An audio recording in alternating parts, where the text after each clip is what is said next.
So again, continuation of the telluric energy. It might be an idea to have a look at what it's all about. Of course, we don't know very much. We know a little bit about geology, we know a little bit about hydrology, we know that water behaves very peculiarly under the ground. Now, as I mentioned earlier, the most dangerous thing for humans is the crossing of underground water. So I think basically you've got three danger areas. There's crossing of underground water, simple passage of water, geological fault. So as you know, especially in this part of the world with the Himalayas growing 1 meter every year, there's an awful lot of tectonic movement, the plates of the earth moving. So in a fault line can be a very, very powerful energy.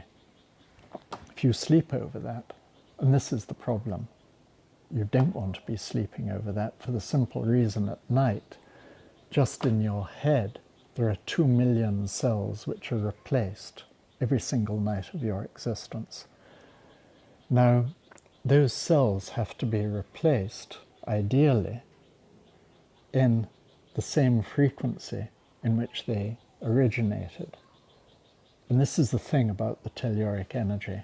It modifies the frequency, it alters, it deviates. So you're getting perverted cells being developed if you sleep over poor telluric energy. So it's easy enough to discover, as I mentioned with the triple warmer 2 point. Are you sleeping in a poor place? But what are those things? So there's the water, crossing, geological fault, and an underground cavern. Now, Chiang Mai, for example, is a Gruyere cheese. It's just full of holes under the floor. But Chiang Mai is not the exception. You have lots of mine shafts, you have lots of disused sewage pipes, all sorts. Now these, at certain times of the year, will fill up with water, which will perhaps be conveying some substance or other, which may or may not be good for you. Because at a certain point, over those geological faults, there are going to be cracks. That energy is going to work its way up through the crack and up to the surface.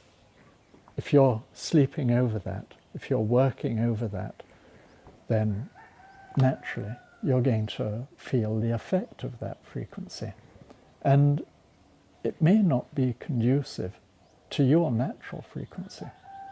So it's something which we simply don't look at.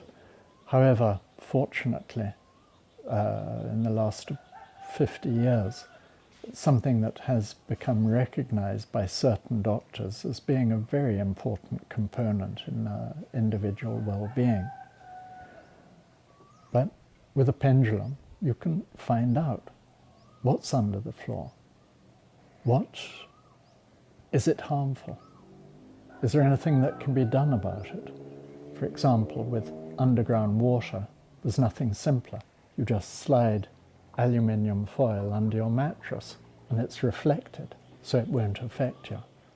But if you use that same aluminium foil and you're sleeping over a geological fault or an underground cavern, it will be amplified.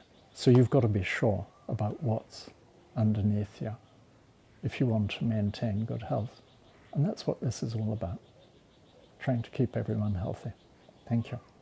If you have enjoyed this content and wish to support Christopher and the team in providing ad-free and regular content updates, back us on patreon.com/Christopher Freeland.